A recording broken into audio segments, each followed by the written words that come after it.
is the man who is fighting for the common man, like me, common person.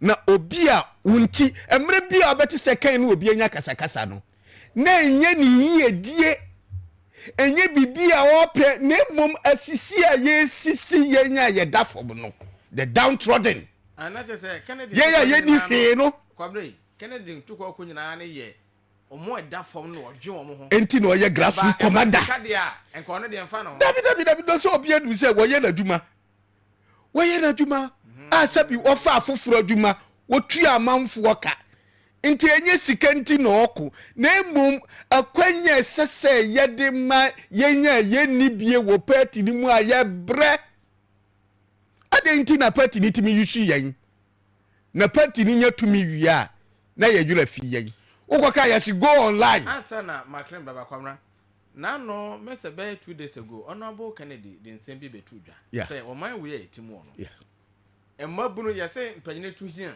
ekoma diem sa nanso honorable be kan asem no kuro bi say sa asem no enya adwuma o ma wiem kire say youth na e wase mpanyinfo tu hi ko mo diem no say ekoduru ba bia na akwa say mabunu de sebi adwen nya dan eni yetiri mabunu de trim yes mpanyinfo no ko a die nti na wase mabunu ye dan ebre nti ono de he is for the youth emle bia meka ye wo kasa bia yetaka ye say the youth are the future leaders. Oh yes. Ye kasa meme kwabremu sa mese me no obi anya dwen ye ni future ye ntimi nya leader ntimi mi who say the youth are the future. Without the future, how do you get a leader? Oh yes. That chidi ni wa obe de enya akandifo. So the youth are the future. So you should protect those who are going to be the future, and out of them you shall get leaders. Inti insembi wo ha ye de ya no na ekeka. Ken won kontokwa manu ho. Okontokwa ema grassroots fo. Babi obeti se wonu obi eham bia no na asisie bi ikoso enye onu ne yesisi no. Enti anko obetimi aka se obabi amaduru mpo de emfa me ho. Obetimi afiri o mamu kura kwotira babi foforo se okojojo no ho. But was say no. So yes, I was disappointing maburi e wo Ghana because dodo no anya gidie woni mu se obeko ama wo. Gidie no anya ni daso wo mu se die tie bia obeta wo achi no obepre ye di ama wo. Na ka ono nko ade odie dia. Okay. Baby adu no anka nya fe no okope sika. Esa kwabna me to osia na Kennedy or fight for the ordinary Ghanaian. Ordinary citizen. Enti waba ye MP Mameka Western North MP. Yewura Freddy. Wakasem bi made ye me de pa. Freddy sa obetie yesi o. MPs did we say yesi yakota candidate echi. And obi say MPP kura you how many MPs? Ayeka. Enye 87. Yeah. Say you also police station executive here say. Maybe 2000. Inti say father say MPC nyina ewo one particular candidate achi. Say you also police station executive no. Omodo more than 10 times eche MPs no. Obi aso one vote. MP need 2 vote. So what is it? Inti wa wenye gidie wo ken mu.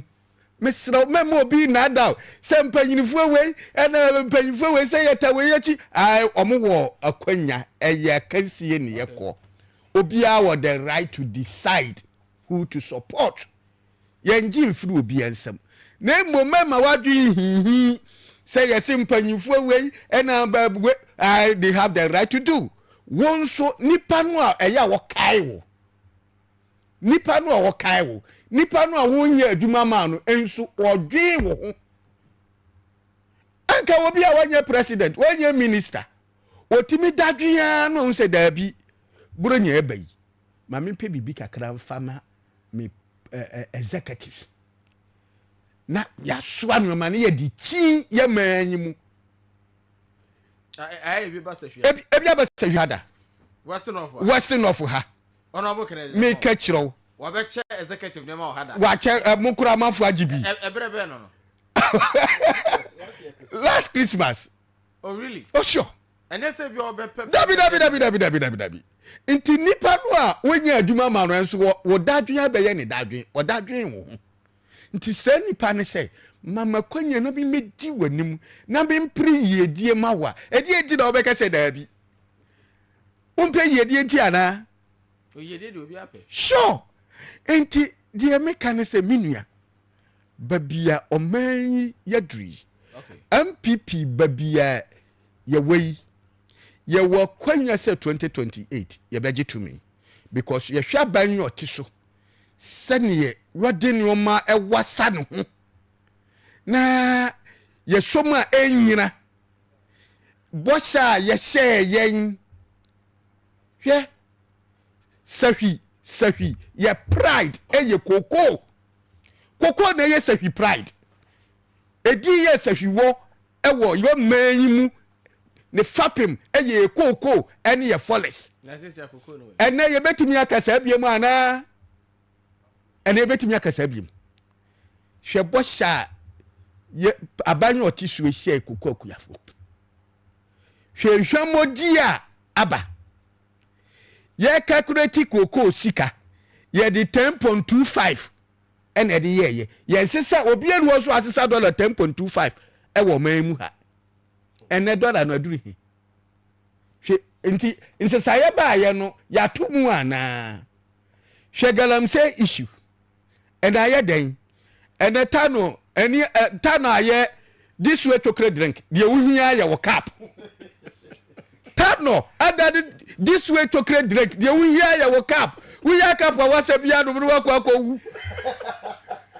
you see it APP so that arot say yada Davida hwenhwamodi aba na mom ne kura ho ne say Ghana for person mu the seriousness of MPP ni ehu sampa ye di tumi ma wo nwa omo baba beboa yen ni nyina eye nkabom eno nti na yen a ye wo kan no yen kotena babi nkoka obi asem ye ni suade hunu ken ni suade hunu the practical economy no eno ho asem en yesesa yeka die waye bida en yesi yeboni din okay kwabra me da say menso be da say mame ko that's one mame to say kwabra kasa bebre mame ti o Mystica say menu kwabra wadi komoni bi pa ma atifo na ne ye party for no atinu wasopam na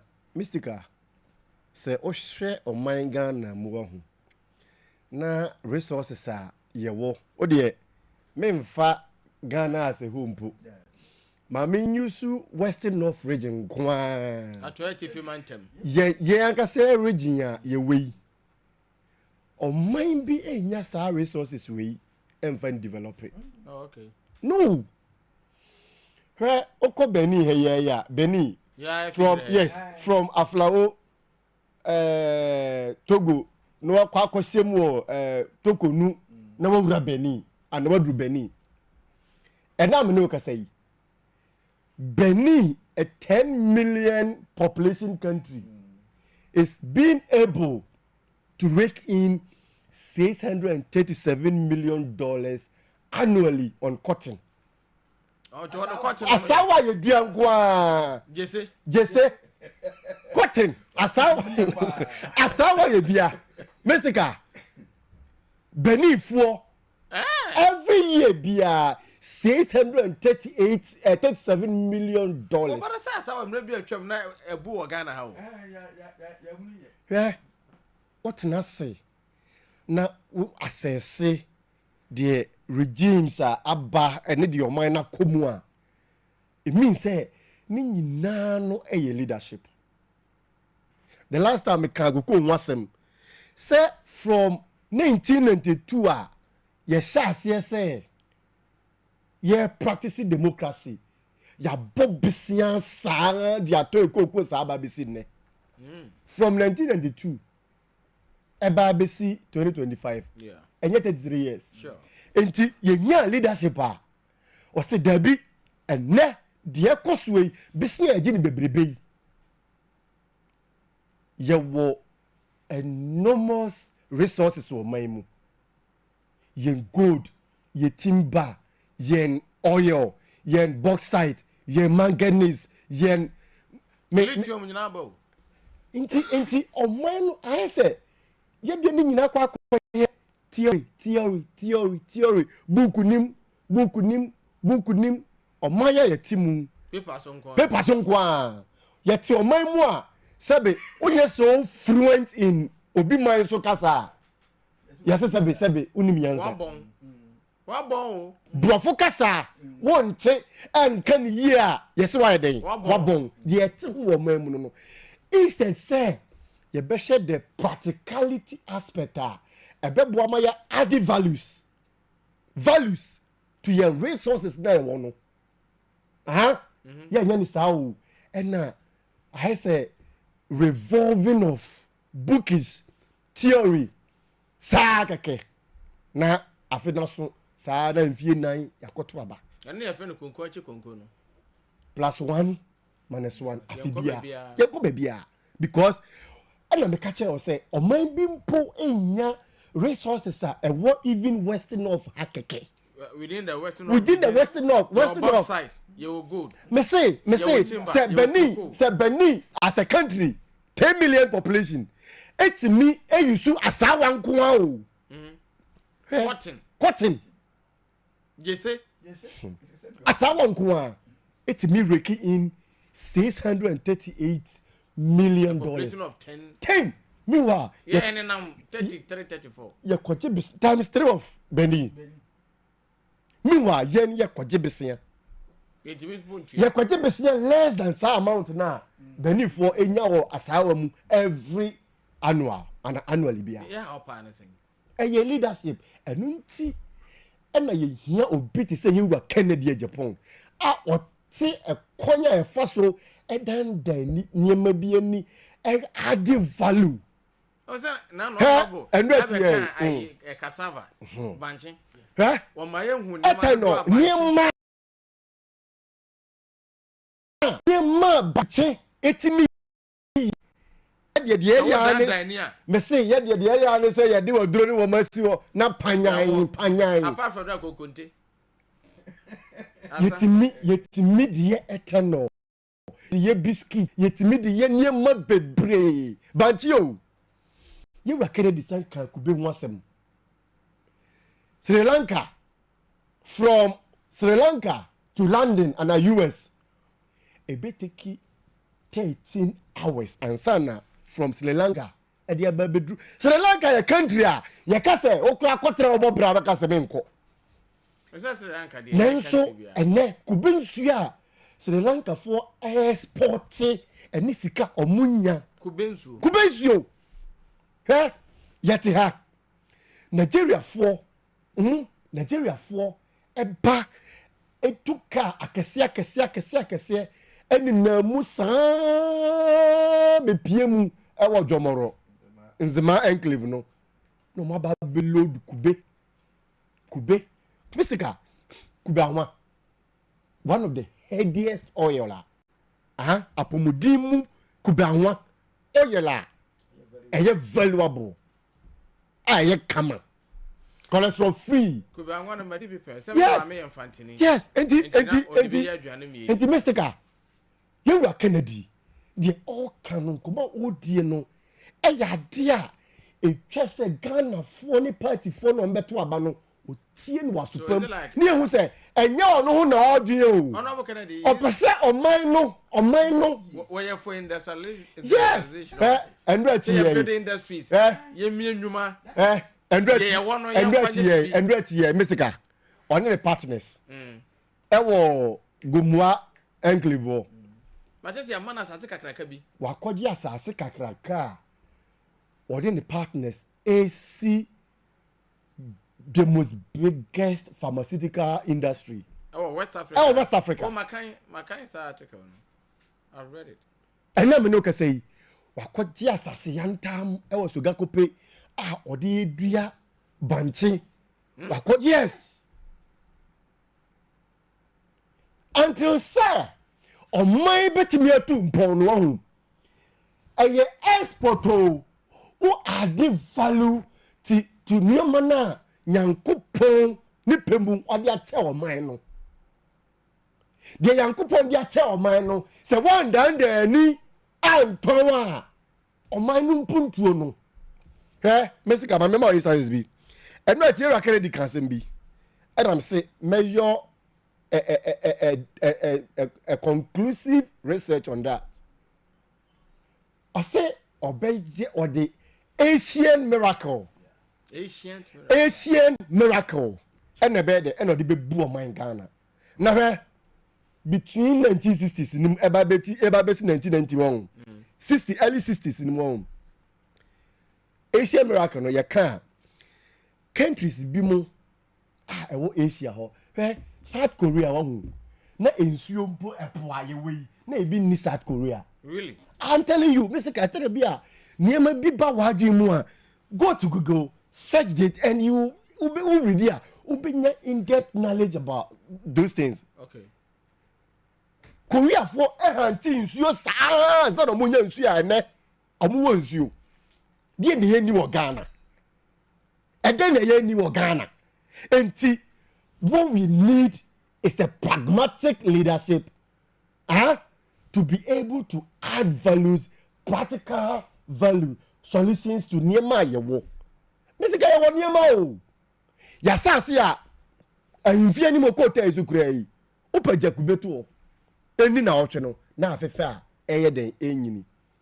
Onyankopon ni yansam acheyen ajapade anka oman 33 million yebetimi aso so sa niema no so ede ayeye say tam ama nwuma busuo enne nwuma ni Ghana nti amamfo sori a Knet ne ede bi makwa kokoko Cote d'Ivoire asaway enne se usia obi pa ye bakere di kazem bi otra o say wadwuma wo ye no enne ne wani munyam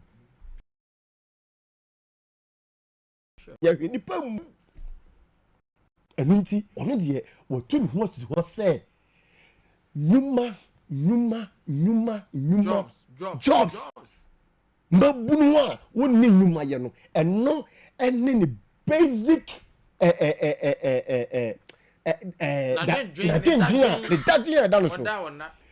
back to Asian miracle no and now better yes countries bi mo ho a even ne maybe wo mo kra na o mo besua no Ghana ha. Oh, Singapore, Malaysia, Malaysia. Kwame Nkrumah to mbe fa nipa wa na kochiro se ni yesi dua abe. E na ye specialize wa ye num e de say. E na omo mu fa so. Mr. Guy, countries be to say South Korea. Sa Asian miracle no. Sa countries we mu 60 CM o. 60 CM from 60s to 90 CM. Anuti say we share 1993 World Bank report. Unya kwanya kona ko Google 1993 World Bank report. Or tell me say the East Asian miracle.